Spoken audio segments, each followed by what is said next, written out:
In the spring of 1940, the German army had a boogeyman. It wasn't a ghost or a folk tale whispered in the dark forests of the Ardennes. It was a 32-ton behemoth of French steel, a rolling fortress that seemed to mock their anti-tank guns. When German soldiers saw it, they didn't see a mere tank. They saw an indomitable monster, a landship that could shrug off their shells and answer with the fury of two separate cannons. This was the Char B1 bis. On paper, it was arguably the most powerful tank on any battlefield in the world. It should have been the iron fist that smashed the German Blitzkrieg to a halt. And yet, within 6 short weeks, these steel giants lay rusting in ditches, abandoned on roadsides, or worse, repainted with German crosses. How could a weapon so formidable be part of such a catastrophic failure? The story of the Char B1 is not just the story of a tank. It's a story about a brilliant, flawed machine, a clash of military doctrines, and a lesson in how the best hardware in the world can be defeated if you don't know how to use it.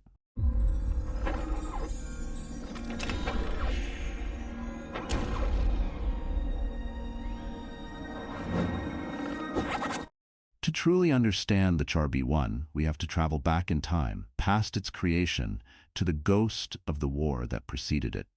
The French military in the 1920s was haunted by the memory of World War I. They were an army of victors, but victors who had bled themselves white in the trenches. Their military thinking was entirely shaped by the static, brutal reality of trench warfare. They envisioned the next war being fought in a similar fashion, a methodical, infantry-led grind, supported by heavy artillery, where progress was measured in yards, not miles. In this vision, the tank was not a dashing cavalry charger for rapid exploitation, but a massive battering ram. Its job was to crawl forward with the infantry, smash through enemy fortifications, punch holes in defensive lines, and survive the inevitable storm of machine gun and artillery fire. This concept gave birth to the idea of the char de bataille, the battle tank. The project began as early as 1921 under the direction of General Jean Estienne, the father of French tanks. The requirements were demanding. It needed heavy armor to protect it, a powerful howitzer to obliterate bunkers and machine gun nests, and a secondary anti-tank gun to defend itself from enemy armor. It also needed a crew of 3 or 4 and a weight of around 15 tons. What followed was not a swift process of innovation, but a long, meandering journey of development that would last for nearly a decade and a half. Political infighting, shifting military budgets, and competing industrial firms all played their part in slowing things down. Several prototypes were built by different companies, each one slowly evolving the design. By the time the final iteration, the Char B1, was finally ordered for production in 1934, its design principles were already over a decade old. It was a brand new, state-of-the-art relic, a machine designed to fight the last war. The main production version, and the one that truly defined its legacy, was the Char B1 bis, which entered service in 1937. This was the version that would face the German panzers, and it was, in many ways, an absolute marvel of engineering. Let's start with its most famous feature, its armor. The hull was constructed from massive cast and riveted steel plates. The front offered up to 60 millimeters of beautifully sloped armor. Its sides and rear were almost as thick, ranging from 55 to 60 millimeters. To put that into perspective, the main German medium tanks of 1940, the Panzer III and Panzer IV, had a maximum of about 30 millimeters of frontal armor. The standard German 37 millimeter anti-tank gun, the Pak-36, which soldiers had nicknamed the door knocker, was utterly useless against a Char B1 bis. Its shells would simply bounce off, doing little more than chipping the paint. Even the short-barreled 75 millimeter gun on the early Panzer IV struggled to penetrate its hide at normal combat ranges. For a German tanker or anti-tank gunner in 1940, seeing a B1 bis emerge from the morning mist must have been a terrifying, soul-crushing experience. Their weapons were simply not up to the task. If its armor was its shield, its firepower was its sword, or rather, its two swords. The Char B1 bis was one of the few tanks of the era to feature a multi-gun setup. The main weapon, intended for its primary role as a breakthrough tank, was a 75 millimeter ABS Model 1929 howitzer, mounted low in the front of the hull. This was a powerful gun for its time, capable of firing a devastating high-explosive shell that could tear apart fortifications, gun emplacements, and infantry formations. However, its mounting was peculiar. It had a very limited traverse, meaning it could only move a tiny bit to the left or right on its own. To aim the gun over any significant arc, the entire 32-ton tank had to be turned by the driver. This sounds incredibly clumsy, but the French had an ingenious solution. The driver aimed the gun using a sophisticated and highly precise Nader hydraulic transmission system. This allowed for incredibly fine adjustments in the tank's direction, effectively turning the entire hull into a gun platform. It was a complex and advanced piece of technology, but it required a highly skilled driver to use effectively. For dealing with enemy tanks, the Char B1 bis had a second weapon. On top of the hull sat a small, cast steel turret, the APX-4, which housed a long-barreled 47mm SA-35 cannon. This was an excellent anti-tank gun with high velocity and fantastic penetration for its day. It could easily punch through the armor of any German tank it faced in 1940, often from ranges where the German tanks couldn't hope to harm it in return. With this combination of a bunker-busting howitzer and a dedicated tank-killing cannon, the Char B1 bis was, in theory, ready for anything the battlefield could throw at it. It had the thickest skin and two of the biggest punches of any tank in the fight. So where did it all go wrong? The answer lies not in what the tank had, but in how it was operated. And that starts with the crew, specifically the commander. The small turret on top of the Char B1 bis was a one-man turret. This single design choice was arguably the tank's most catastrophic flaw. The tank commander, and often the platoon commander as well, sat in this turret and was tasked with a truly impossible workload.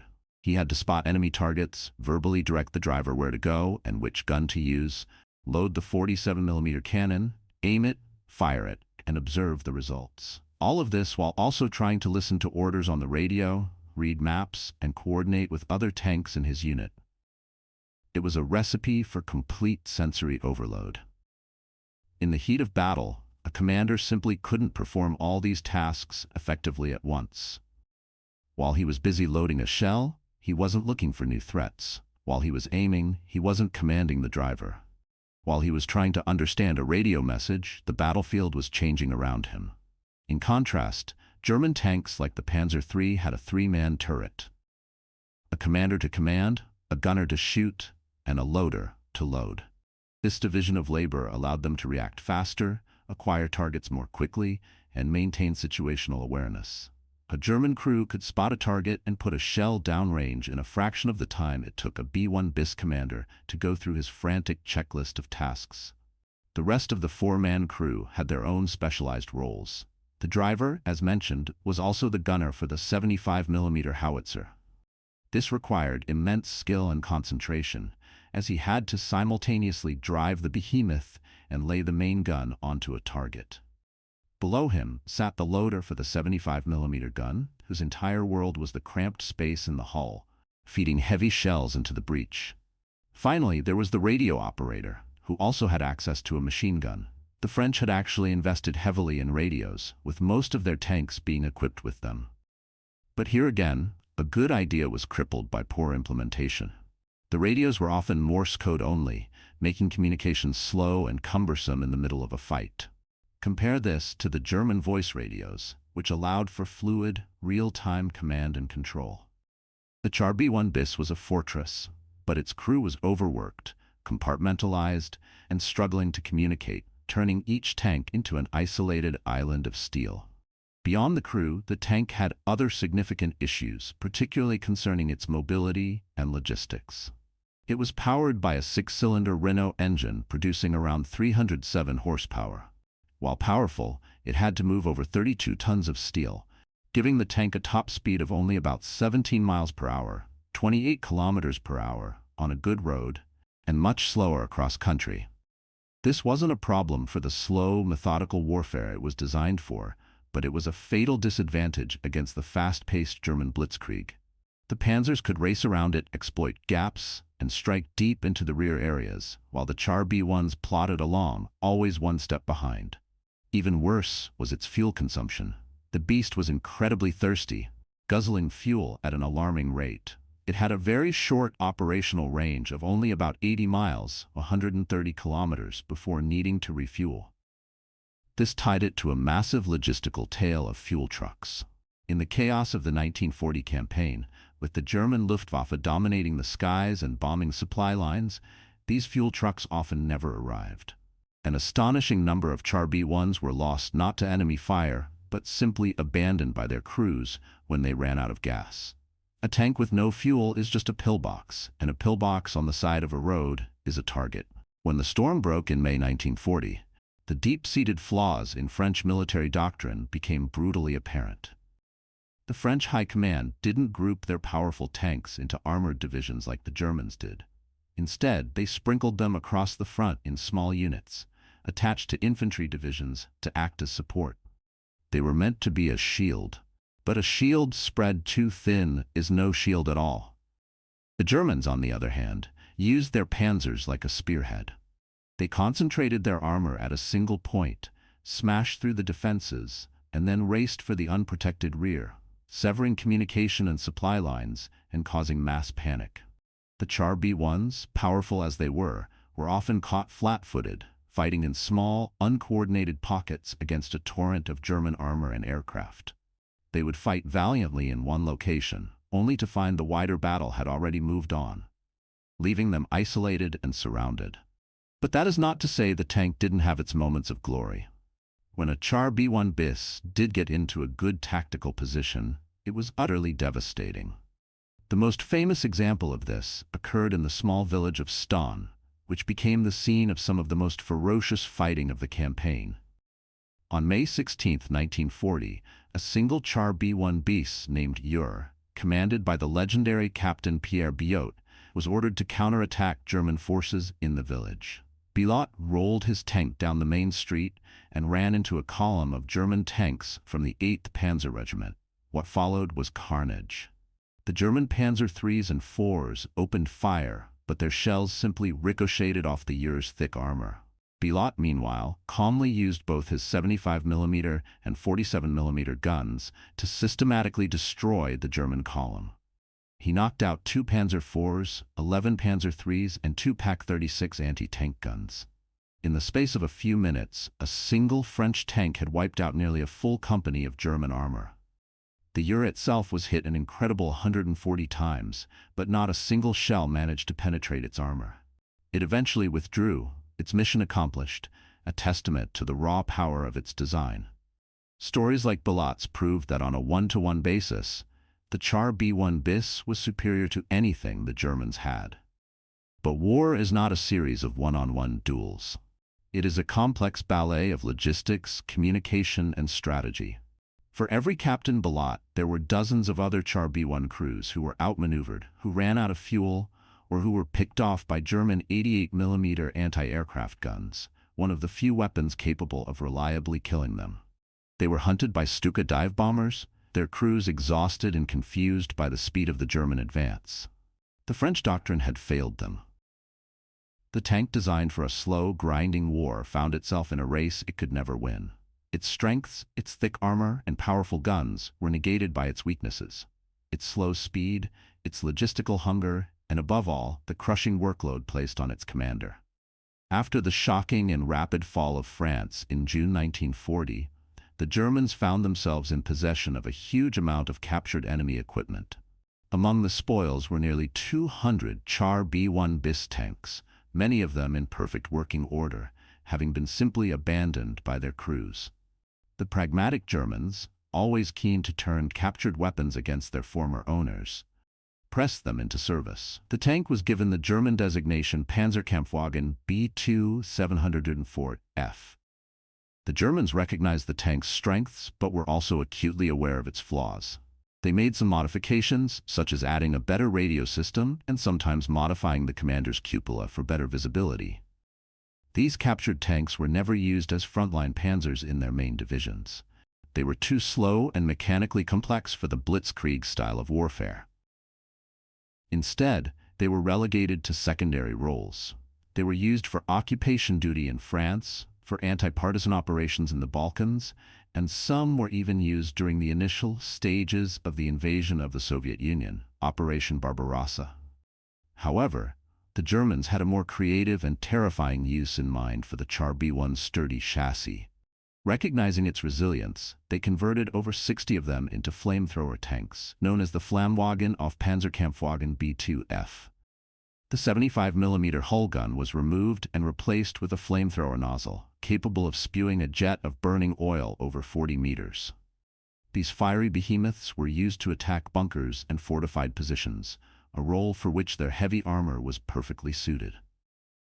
It was a strange and brutal second life for the French Char B1, now serving its conquerors as a weapon of terror on the Eastern Front. It was a testament to the fundamental soundness of the chassis and its armor that the Germans found it so useful, even if its original purpose was obsolete. So what is the final verdict on the Char B1 bis? Was it a good tank or a bad tank? The truth is, it was both. It was a masterpiece of 1920s engineering that had the misfortune of fighting in a 1940s war. Its armor was magnificent, its firepower was overwhelming, and its internal mechanics were sophisticated, if complex. In a head-on slugging match, it was the king of the battlefield. But the battlefield of 1940 was not about slugging matches. It was about speed, communication, and coordination, three areas where the Char B1 and the doctrine behind it were critically deficient. The one-man turret was an unforgivable ergonomic disaster, a flaw so significant it single-handedly crippled the tank's effectiveness. Its slow speed and terrible fuel economy made it a logistical liability in a war of movement. The tank itself wasn't the sole reason France fell, but it was a perfect symbol of why it did. It represented a military that was brilliantly prepared to refight the last war, but completely unable to adapt to the new one. The Char B1 bis stands as a powerful lesson in military history, that the finest steel and the biggest guns are worthless without the right ideas and the right strategy to guide them. It was France's flawed, tragic, and utterly formidable fortress. We've seen how a tank that was nearly invincible in a direct fight could be defeated by strategy, logistics, and a few critical design flaws. It makes you wonder how many other pieces of amazing military hardware were undone not by enemy shells, but by the ideas of the men who designed and deployed them. The history of war is filled with these fascinating contradictions. To make sure you don't miss our next investigation into the machines and legends of military history, be sure to hit that subscribe button and join our ranks. We want to know what you think. Was the Char B1's biggest flaw the one-man turret or the outdated French doctrine? Let us know your verdict in the comments below. And while you're there, give us our next mission briefing. What piece of military technology, legendary battle, or unsung hero do you think is deserving of a deep dive? We read every suggestion, and your ideas help shape the future of this channel. Thank you for watching.